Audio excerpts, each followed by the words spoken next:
आप देख रहे हैं एकेएस ऑनलाइन क्लासेस। यहाँ आपको क्लास 11th और 12th का फिजिक्स, केमिस्ट्री, मैथ का कंप्लीट एनसीईआरटी तैयारी, बोर्ड एग्जाम स्ट्रेटजी और इम्पोर्टेंट क्वेश्चन बिल्कुल फ्री मिलेंगे। अगर अभी तक चैनल को सब्सक्राइब नहीं किया है तो ज़रूर कीजिए। अब शुरू करते हैं आज का टॉपिक। आज का हम लोग का टॉपिक है equation of motion by calculus method. मतलब ये है कि आज हम लोग इक्वेशन ऑफ मोशन को कैलकुलस मेथड से देखेंगे। तो फ्रेंड्स, ये बहुत इंपॉर्टेंट टॉपिक है, एनसीईआरटी टॉपिक है और ये एग्जाम में बहुत बार पूछा भी जाता है। तो चलिए हम लोग इसको अच्छे से समझते हैं कि कैसे हम लोग इक्वेशन ऑफ मोशन को कैलकुलस मेथड से बनाते हैं। तो फ्रेंड्स, इसके लिए कुछ इंपॉर्टेंट फार्मूला का जरूरत पड़ेगा इंटीग्रेशन से रिलेटेड। तो पहले वो समझ लेते हैं, उसके बाद इसके कैलकुलेशन को हम लोग करते हैं। तो सबसे फर्स्ट फार्मूला ये है, डी dx का इंटीग्रेशन जब करना हो तो ये x होता है। दूसरा फार्मूला ये है कि जैसे x dx हो तो यहाँ पावर n लिख देते हैं। तो xn का फार्मूला होता है x power n+1 bye n+1। Friends, ये दो फार्मूला का यूज करके हम लोग सभी क्वेश्चन को करेंगे।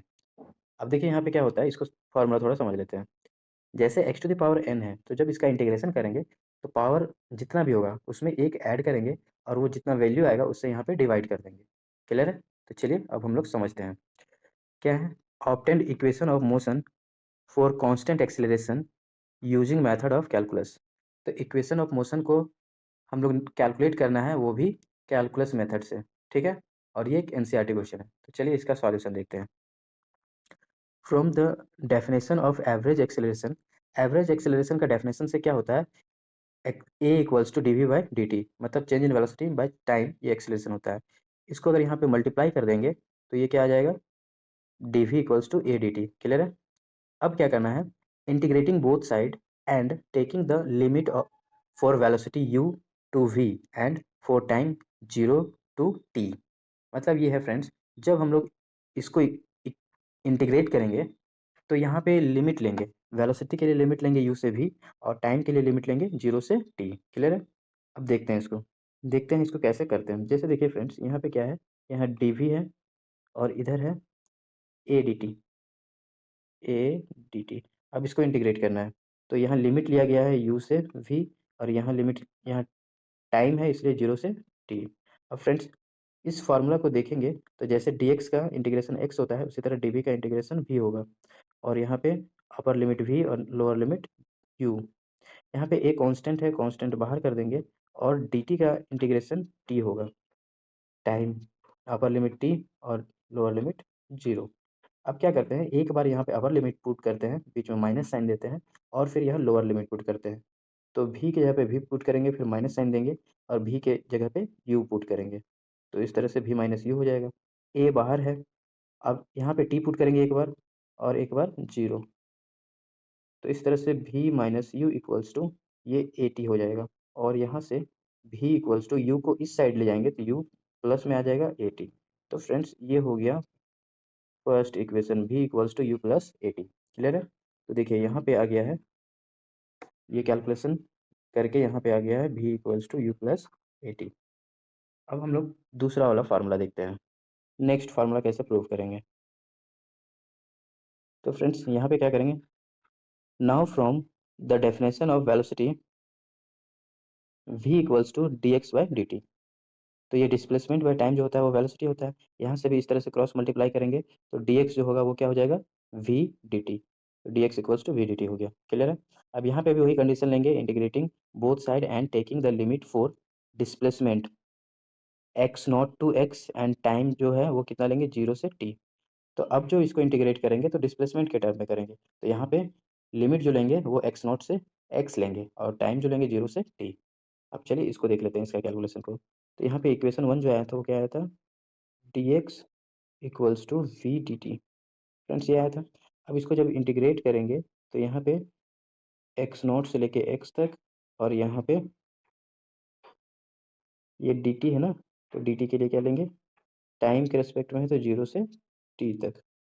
अब इसको इंटीग्रेट करेंगे तो एक चीज़ यहाँ देखिए फ्रेंड्स, पिछले इक्वेशन में यहाँ पे आया था क्या, v equals to u plus a t. तो यहाँ पे v equals to u plus a t put कर देंगे तो ये हो जाएगा t x x naught x. जब यहाँ पे पुट टाइम लिमिट लेंगे 0 से t, तो यहाँ पे v की जगह पे क्या पुट करेंगे u प्लस ए टी। अब ये डी टी, अब ये जो डी टी है ये दोनों में मल्टीप्लाई हो जाएगा, तो यहाँ पे क्या होगा 0 से t u D T plus a T D t. Clear है। अब ये दोनों टर्म जो है वो इंटीग्रेट होगा, और यहाँ एक डी एक्स जो होगा वो होगा एक्स नॉट से लेके एक्स तक। क्लियर है। अब हम लोग इसको इंटीग्रेट करेंगे। इंटीग्रेशन के लिए यही दो फार्मूला यूज करेंगे, जो फार्मूला अभी हम, तो हम लोग का लास्ट लाइन क्या आया था, तो हम लोग का लास्ट लाइन आया था d x x naught to x, और यहाँ पे यू डी टी आया था, तो यू को बाहर कर देंगे और 0 से टी और डी टी प्लस, यहाँ फिर आया था ए कांस्टेंट है, ए को बाहर कर देंगे 0 से टी और टी डी टी आया था, यही आया था। अब देखिए डी एक्स का एक्स इंटीग्रेशन हो गया, यहाँ पे एक्स नो एक्स और नीचे एक्स नॉट, यू बाहर है, डी टी का टी होगा ये वाला फार्मूला से, यहाँ पे टी और ये 0, उसके बाद यहाँ पे ए बाहर है। अब देखिए यहाँ पे पावर कुछ नहीं मतलब 1 है, अब इसमें इस फार्मूला का यूज करेंगे।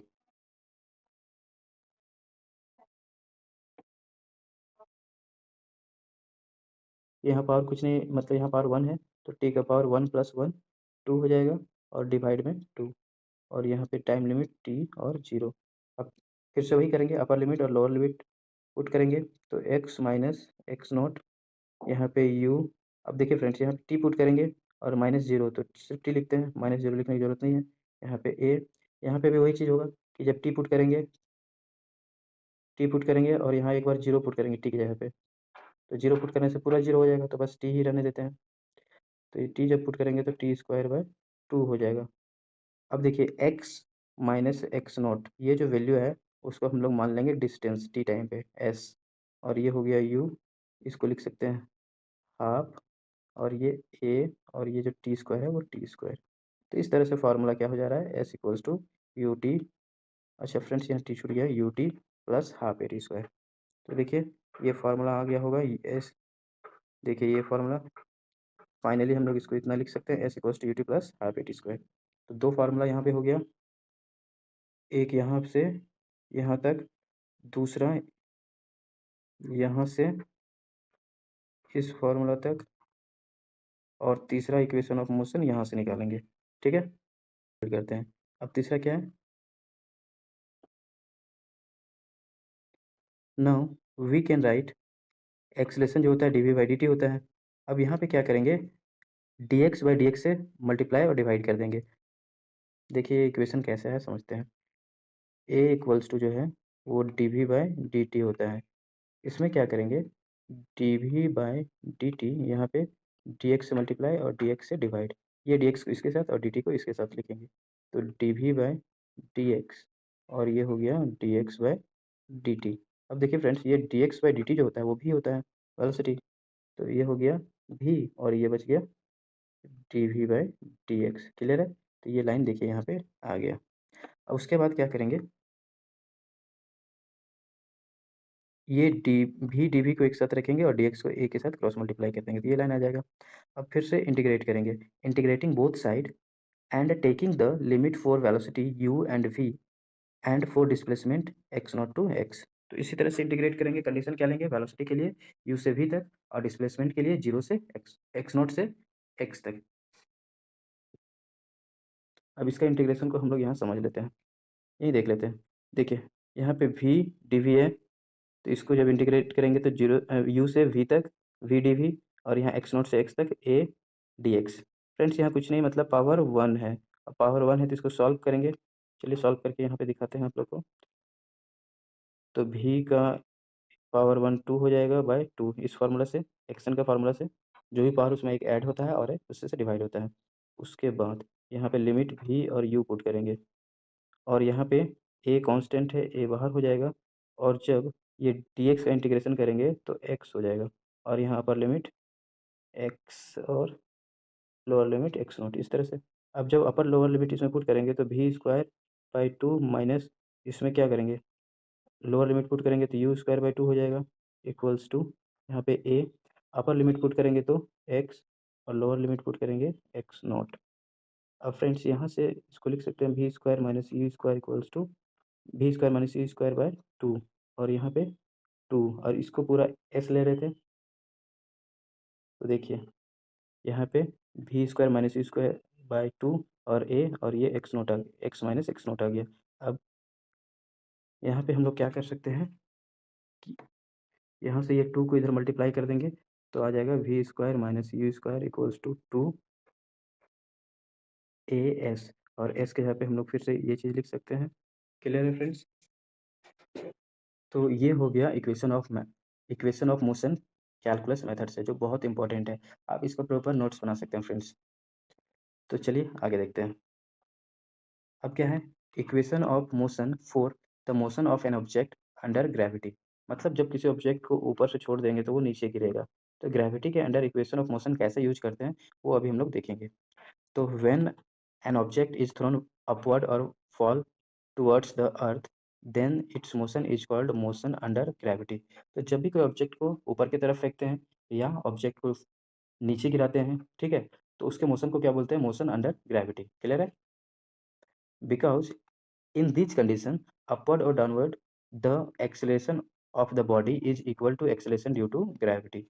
क्योंकि इस कंडीशन में मतलब ये कि जब भी बॉडी ऊपर जाए या नीचे आए, उस कंडीशन में जो उसका एक्सेलरेशन होता है वो क्या होता है, acceleration due to gravity. Clear है? अब चलिए देखते हैं। In case of motion under gravity the equation of motion are given below. तो ग्रेविटी के केस में इक्वेशन ऑफ मोशन क्या हो जाएगा वो समझते हैं। देखिए हम लोग क्या देखे थे, फर्स्ट इक्वेशन देखे थे v equals to u plus a t. अब यहाँ पे u जो है, सॉरी a जो है वो रिप्लेस हो जाएगा किससे, g से। तो अब ये देखना है कि अगर बॉडी अपवर्ड जा रहा है तो g का वैल्यू लेंगे नेगेटिव, अगर बॉडी डाउनवर्ड आ रहा है तो g का वैल्यू लेंगे पॉजिटिव। क्लियर है? तो यही हम लोग को ध्यान रखना है। तो जब रिप्लेस करेंगे तो कैसे होगा, v equals to u plus minus g t. मतलब ये कि अगर डाउनवर्ड आया तो प्लस और अपवर्ड जाएगा तो माइनस। तो ये इक्वेशन हो गया। इसी तरह अब देखिए दूसरा इक्वेशन क्या देखे थे हम लोग, s equals to u t plus half a t square. अब यहाँ पे एस जो है वो डिस्प्लेसमेंट था, अब अपवर्ड या डाउनवर्ड जाएगा तो डिस्प्लेसमेंट रिप्लेस किससे हो जाएगा, एच से, हाइट से। और ये you t plus minus half, ये जी लगा देंगे एक जगह पे जी टी स्क्वायर, क्योंकि फिर से अपवर्ड डाउनवर्ड के केस में ऐसा होगा। तो ये हो गया। इसके बाद अब देखिए थर्ड वाला इक्वेशन हम लोग क्या देखे अभी लास्ट में, v square minus u square equals to 2as, ये आया था। अब यहाँ s जो है फिर हाइट से रिप्लेस हो जाएगा और a है वो g से रिप्लेस हो जाएगा। तो क्या हो जाएगा, v square minus u square equals to 2g और s जो है वो h। अब यहाँ g का वैल्यू प्लस माइनस। क्लियर है? तो देखिए इक्वेशन बन गया। तो ये 3 इक्वेशन यूज होता है कब, जब बॉडी फ्रीली गिरता है, मतलब डाउनवर्ड डायरेक्शन में मोशन करता है या अपवर्ड डायरेक्शन में।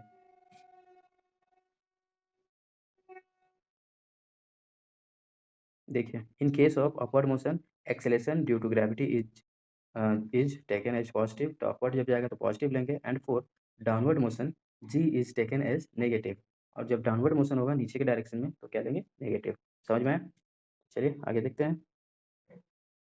तो फ्रेंड्स जो अभी हम लोग देखें इक्वेशन, उससे रिलेटेड एक क्वेश्चन है और ये एनसीईआरटी क्वेश्चन है, इंपॉर्टेंट है। इसको अच्छे से हम लोग समझ सकते हैं जिससे कि एग्जाम में अगर आए तो अच्छे से बन जाए। चलिए देखते हैं।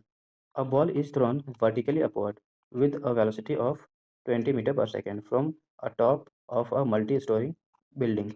एक मल्टी स्टोरिंग बिल्डिंग है जिसके टॉप से हम लोग एक ऑब्जेक्ट को या एक बॉल को 20 मीटर पर सेकेंड का स्पीड से थ्रो कर रहे हैं। क्लियर है?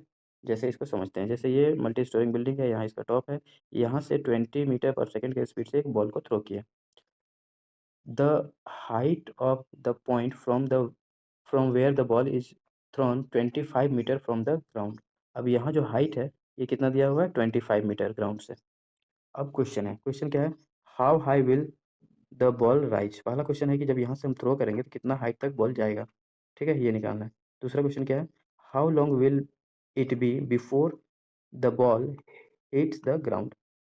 तो ग्राउंड को हिट करने से पहले, जैसे मान लीजिए यहाँ से थ्रो किए तो ये ऊपर जाएगा और फाइनली ये नीचे गिरेगा, तो ग्राउंड से हिट करने से पहले ये कितना देर हवा में होगा ये क्वेश्चन निकालना है, ठीक है। अब चलिए देखते हैं इसका कैलकुलेशन को। फ्रेंड्स फर्स्ट क्वेश्चन के लिए क्या लेंगे, consider vertical upward motion of ball up to highest point. यहाँ से यहाँ तक जाने में जो होगा वो वर्टिकल मोशन लेंगे। तो देखिए यू दिया हुआ है 20 मीटर पर सेकंड, क्योंकि इसे थ्रो किया गया है। अब जब ये हाईएस्ट पॉइंट पे पहुंचेगा तो रुक जाएगा, तो वेलोसिटी क्या हो जाएगा 0। एक्सेलरेशन जो है वो 10 लेना है, तो अपवर्ड डायरेक्शन में है तो -10 हो जाएगा। और यहाँ से यहाँ तक के टाइम को हम लोग t1 ले लेंगे, ठीक है। तो यहाँ से यहाँ का हाइट निकालना है, मतलब x निकालना है। तो हम लोग अभी फार्मूला क्या देखे थे, v square minus u square equals to 2gh। अब ये h जो है वही निकाल रहे हैं जिसको यहाँ x बोल रहे हैं, ठीक है। तो यहाँ h निकालेंगे तो ये 2g तो डिवाइड में आ जाएगा, तो फार्मूला क्या हो जाएगा, v square minus u square by 2g equals to h। यहाँ x लिया गया है तो वही v square minus u square equals to 2a। देखिए v है 0, u है 20, 2 और g का वैल्यू कितना लेना है -10। अब इसको सॉल्व करेंगे तो ये आ जाएगा 20 मीटर। तो मतलब ये है कि यहाँ से यहाँ तक जो हाइट गया वो कितना गया 20 मीटर का। तो फर्स्ट क्वेश्चन में यही पूछा था कि कितना हाइट पे जाएगा, तो पहला का आंसर ही हो गया यहाँ पे। अब दूसरा क्वेश्चन ये है कि कितना देर हवा में रहेगा। तो फ्रेंड्स यहाँ देखिए ये मल्टी स्टोरी बिल्डिंग का हाइट यहाँ तक है 25 और ये हाइट गया 20, तो टोटल ये कितना हो गया 45। क्लियर है, तो ये हो गया 45। अब सेकंड क्वेश्चन समझते हैं। As the figure we have upward motion a to b in time t1 and downward motion b to c in time t2, velocity at b is 0। अब देखिए यहाँ से a लिया गया, यहाँ से b लिया गया और यहाँ पॉइंट को c लिया गया। तो ये हाइट तो निकल गया b पॉइंट पे, अपवर्ड मोशन गया टी टाइम टाइम जो t1 लिया गया, और फिर b से c आया तो उसको क्या लिया गया टाइम t2। अब इसको हम लोग समझते हैं। देखिए v equals to u minus g t होता है। v यहाँ जब है तो फाइनल वेलोसिटी 0 है ना, इनिशियल वेलोसिटी 20 है और जी लेना है 10 और t1। अब देखिए ये 20 को इस साइड ले जाएंगे तो हो जाएगा -20 इक्वल्स टू -10 t1। अब माइनस से माइनस कैंसिल हो जाएगा, 20 कैंसिल होगा तो 2, तो t1 का वैल्यू आ गया 2 सेकेंड। अब यहाँ समझते हैं जो s है, हम लोग जो फार्मूला ले रहे थे उस फार्मूला का यूज अभी हम लोग करेंगे। देखिए x equals to x naught u t half g t square. अब ये डाउनवर्ड मोशन है इसलिए यहाँ पे प्लस ले लिए।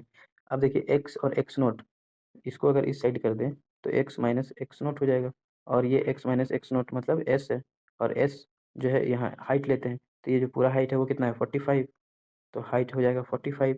देखिए यहाँ पे फिर u, अब देखिए जब यहाँ से बॉल गिरेगा वापस तो u जो होगा वो 0 हो जाएगा और जी लेंगे 10 मीटर पर सेकेंड स्क्वायर पॉजिटिव में। तो देखिए हाइट हो गया 45, यू 0 ले लिए और ये हाफ, जी का वैल्यू 10 और ये टी स्क्वायर। अब इसको जब सॉल्व करेंगे तो 45, ये 2 और ये कैंसिल होगा 5 में, ठीक है। तो ये 5 में कैंसिल हो गया। अब इसको इस साइड ले जाएंगे, मतलब ये है कि 5t स्क्वायर इक्वल्स टू 45। अब ये 5 और ये 45 कैंसिल करेंगे तो 9 आ जाएगा। तो यहाँ से टी स्क्वायर इक्वल्स टू 9 और टी इक्वल्स टू 3 सेकेंड। तो देखिए ये जो T2 है वो आ गया 3 सेकेंड। अब टोटल टाइम निकालने के लिए कहा गया था, तो T equals to T1 plus T2। तो T1 आया था 2 सेकेंड और T2 आया 3 सेकेंड, तो टोटल हो गया 5 सेकेंड। तो ये हो गया सेकेंड क्वेश्चन का आंसर, मतलब हवा में कितना देर रहेगा 5 सेकेंड तक। अब देखते हैं एक क्वेश्चन और है। A car moving with speed 50 kilometre per hour can be stopped by brakes after covering 6 metre. मतलब ये है कि एक कार है 55 किलोमीटर पर आवर की स्पीड से चल रहा है, ब्रेक अप्लाई किए स्टॉप के लिए तो वो 6 मीटर तक जाके रुक गया। What will be the minimum stopping distance if the same car is moving at the speed of 100 kilometre per our. मतलब अगर वही कार 100 किलोमीटर पर आवर की स्पीड से होता तो कितना डिस्टेंस कवर करता रुकने से पहले, ये क्वेश्चन है। चलिए क्वेश्चन को थोड़ा फिगर से समझते हैं। एक कार है, ये 50 किलोमीटर पर आवर की स्पीड से चल रहा है, यहाँ पे मान लेते हैं ब्रेक अप्लाई करते हैं तो ये 6 मीटर में जाके रुक जाता है यहाँ पे। क्वेश्चन ये है कि यही कार अगर 100 किलोमीटर पर आवर की स्पीड से चलता है, यहाँ अप्लाई करते ब्रेक, तो ये कितना दूर जाता, ये क्वेश्चन है। क्वेश्चन समझ में आया। अब चलिए देखते हैं। तो फर्स्ट केस में क्या बोला है, यू है 50 किलोमीटर पर आवर, तो इसको मीटर पर सेकंड में कन्वर्ट करने के लिए 5/18 से मल्टीप्लाई कर देंगे। अब यहाँ पे ये कैंसिल होगा, 2 टाइम्स में 9 और ये 2 टाइम्स में 25, 25 इंटू 5 125/9। अब भी है 0 और x दिया हुआ है 6 मीटर। ठीक है, तो फार्मूला अप्लाई करेंगे v square minus u square equal to 2as वाला फार्मूला, यहाँ x लिया गया है। अब देखिए v तो 0 दिया हुआ है, u का वैल्यू इतना आया है और 2a और s जो था वो कितना दिया हुआ था 6 मीटर, तो यहाँ पे 6 मीटर लिख दिया गया। अब देखिए यहाँ से a निकालेंगे, तो जब a निकालेंगे तो ये मल्टीप्लाई होगा, ये 6 और 2 इधर डिवाइड हो जाएगा। ठीक है, ये 25 का स्क्वायर करेंगे, 2 बार लिख देंगे और 9 को स्क्वायर 81 हो जाएगा। अब पूरा ये कैलकुलेशन करेंगे तो माइनस 16.27 मीटर पर सेकंड आएगा एक्सेलरेशन। ठीक है, अब देखिए यहाँ ब्रेक अप्लाई हो रहा है तो रिटार्डेशन हो रहा है, इसलिए ये माइनस में आया वैल्यू। क्लियर है? अब देखिए सेकंड केस में क्या होगा, यू ले लेंगे 100, फिर इसको चेंज करेंगे तो ये 250/9 आ जाएगा मीटर पर सेकंड में। वी होगा 0 ए, अब इस केस में देखिए ए दिया हुआ है इतना, तो एक्स कितना होगा वो निकालना है। तो ए जो इतना आया है कार का, वो ए यहाँ पे यूज करेंगे, तो एक्स पता चल जाएगा कि ये कितना दूरी तक जाएगा। अब देखिए फिर से वही फार्मूला अप्लाई करेंगे, v square minus u square equals to 2a x. अभी हमको एक्स निकालना है, वी स्क्वायर तो 0 और यहाँ पे ये 250/9 का स्क्वायर और यहाँ पे 2 ए पता चल गया कितना है 16, राउंड फिगर में लिया गया है 16 और यहाँ पे एक्स। अब देखिए इसको सॉल्व करेंगे तो लिख सकते हैं हम लोग 250 इंटू 250 स्क्वायर में, और ये 9 का स्क्वायर 81, यहाँ पे क्या है ये 32 लिख सकते हैं और एक्स। अब ये 32 इधर डिवाइड आ जाएगा तो एक्स इक्वल्स टू क्या होगा माइनस, अच्छा यहाँ पे ये माइनस लिया गया था तो ये माइनस, यहाँ पे 30 आएगा -2, माइनस और माइनस कैंसिल हो जाएगा तो ये हो जाएगा 250 इंटू 250, ये माइनस नहीं होगा, और 81 इंटू 32। अब फ्रेंड्स इसको पूरा काटेंगे तो कैंसिल होने के बाद 24.1 मीटर आएगा। मतलब ये कि अगर वही कार 100 किलोमीटर पर आवर के स्पीड से चलता तो कितना देर कितना डिस्टेंस पे रुकता, 24.1 किलोमीटर। क्लियर है? चलिए आगे देखते हैं। अगला क्वेश्चन है रिएक्शन टाइम क्या होता है। When a situation demand for our immediate action it takes some time before we really respond. ठीक है, जब हम लोग तो ऐसा सिचुएशन होता है जिसमें हम लोग को तुरंत एक्शन लेना होता है तो उसके लिए थोड़ा टाइम लगता है रिस्पॉन्ड करने के लिए। ठीक है, तो reaction time is defined as the time person take to observe think and act. तो रिएक्शन से पहले या एक्शन लेने से पहले ऑब्जर्वर जो है जो टाइम लगाता है ऑब्जर्व करने के लिए, थिंक करने के लिए, एक्ट करने के लिए, उसी को क्या बोल देते हैं रिएक्शन टाइम। ठीक है, अब रिएक्शन टाइम क्या होता है डिपेंड करता है दो चीज़ पे। पहला क्या है an individual person of mind, मतलब इंडिविजुअल पर्सन का माइंड कैसा है उसके टाइप उसके हिसाब से वो सोच सकता है, एक्ट कर सकता है। क्लियर है? दूसरा क्या है the complexity of the situation, मतलब सिचुएशन का कितना कॉम्प्लेक्स है या कितना आसान है उसके हिसाब से भी रिएक्शन टाइम होता है। क्लियर है फ्रेंड्स? तो आज के लिए इस वीडियो में इतना ही। अगर वीडियो आपको अच्छा लगे तो इसको लाइक कीजिए, शेयर कीजिए, सब्सक्राइब कीजिए चैनल को, जिससे कि आपको इस तरह से और भी अच्छे-अच्छे वीडियो मिल सके।